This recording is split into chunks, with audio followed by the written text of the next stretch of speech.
Hello and welcome. It is the 21st day of March 2021. It is 1:30. I am your grumpy guide to all things gaming, the OGGM Primetime Sports Camp in the house. And it is Megadungeon March, in case you haven't been paying attention to any of the other 3 billion videos I have posted this month, or every year for the past 3 or 4 years. Every March, we delve into the deep mysteries of what the hell a Megadungeon is, and how it differentiates between a regular dungeon. And we've gone into this in our previous videos, so you can just check out the whole Megadungeon Mega March playlist and look at each one and go through the various layers. But let's recycle them again just to catch up. Who built the Megadungeon? Why did they build it? Where did they build it? How did it go from this to, oh my god, that? How? What are the iconic things that make the Megadungeon stand out? What is going on in the Megadungeon? What is the reason that the player characters are there now? And then we went into wandering monsters, because, as we explained in yesterday's video, a Megadungeon is not static. It's constantly evolving. So today we're going to go a little bit deeper. We're going to go to our second to last chapter, because the month is almost over.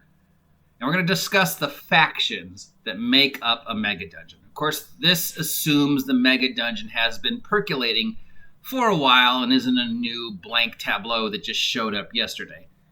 Of course, by its very nature, you have to sort of assume that a Megadungeon has been percolating for a while and didn't just show up yesterday, because a lot of time and effort and just stuff goes into a Megadungeon becoming a Megadungeon. It doesn't just pop up out of nowhere. Nobody sets out to build a Megadungeon. It just sort of happens.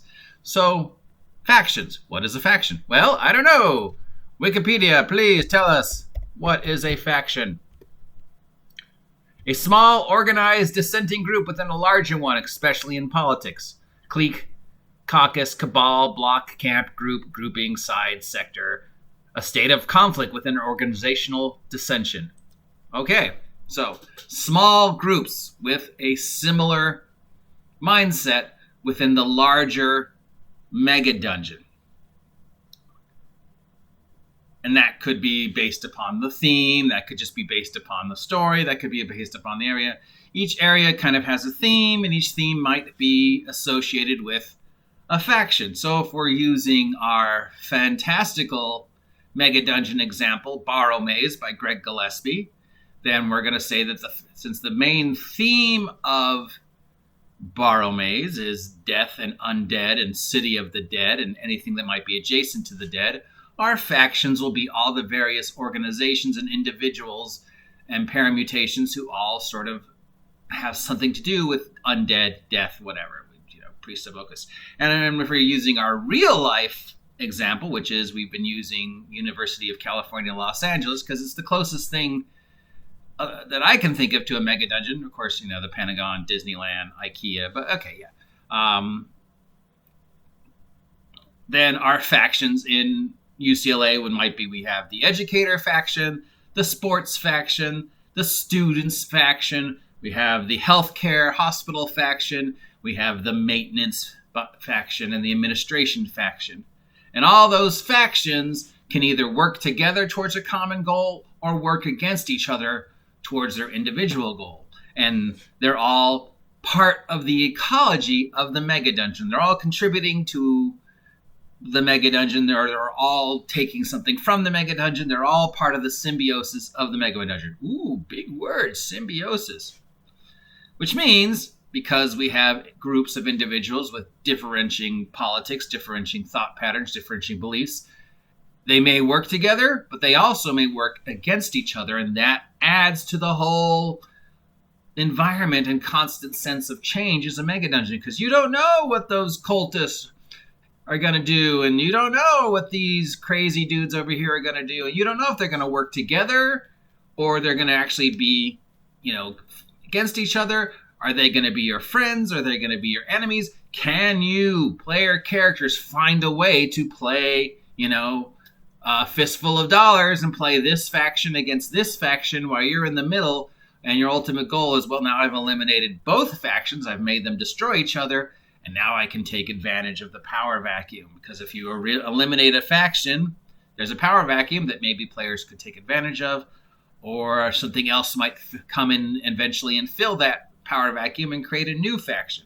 This constant flux of political ideals going on in the Megadungeon, is what's part of the life of the Megadungeon. So to use our example, UCLA, and our fantastical Megadungeon version of UCLA, we would have our main factions, of course, being UCLA Sports, obviously a huge faction of UCLA, versus UCLA Academia, the other huge faction of UCLA, would be two major factions who are constantly both working together towards common goals of continuing the life and financial success of the UCLA Megadungeon, but they're also fighting against each other because there's only so much space in the Megadungeon. There's only so many resources in the Megadungeon. There's only so much money that can be divided between the two of them every year.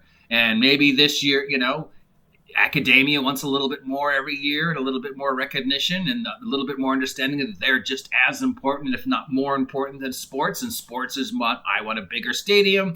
I want more money. I've got this new orc linebacker.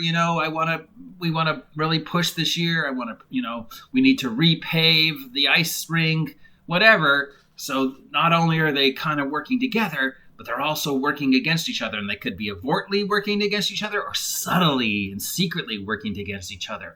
They could tend to be friends, but then behind the scenes, when they're not around, they're like, oh, I fucking hate it.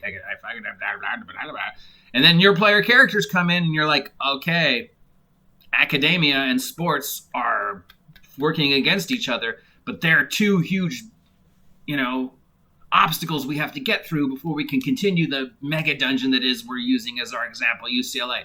How can we, player characters, use this faction to our advantage? And how can you, DM, use these factions to continue to tell the story of the Megadungeon to make it interesting? So, again, using our example, what is the story I, as a DM, can tell that would make the Megadungeon interesting so the players want to keep coming back and keep interacting if my Megadungeon is currently the faction of Academia, or, in D&D terms, a bunch of crazy wizards, and versus sports, versus athletics, or I guess in D&D term would be, I don't know what the D&D term, D&D version of UCLA football would be. I guess fighters and, a more of a physical, athletics, war-based faction, and as opposed to the more mental, intellectual, education-based faction. They're both want to further their goals, further their financial goals. Now here we have this new random element,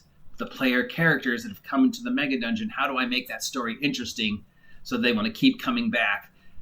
How does it influence the constant change, the constant flux that is the Megadungeon?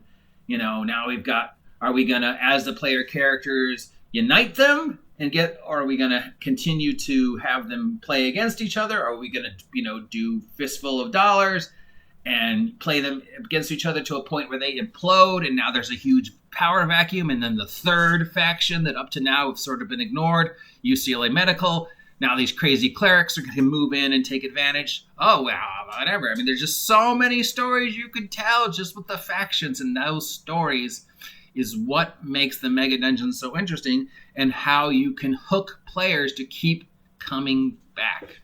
Got to give them the reason to keep coming back to the Megadungeon. And this is one of the many ways you can. So that's it.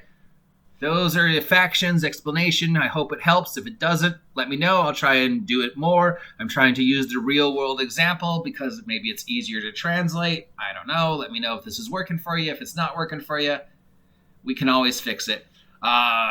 I think we got one more Megadungeon March in us. I don't know. I don't got a calendar.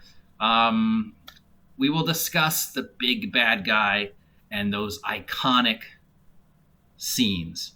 And does your Megadungeon have a big bad or just lots of little bads? And then, of course, those, the room of floating skulls. The one thing of all the other things that makes it Megadungeon just super, super cool is those iconic treasures and those iconic counters. So those will be our last chapter of Mega Dungeon March.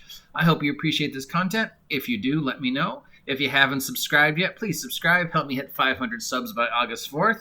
Thank you, Legion of Myth, for letting me sit in on your podcast live cast today. I greatly appreciate it, though I don't think we answered the question at all, so I may have to address that in a vlog. And so I am your grumpy guide to all things gaming. Until next time, get off my lawn.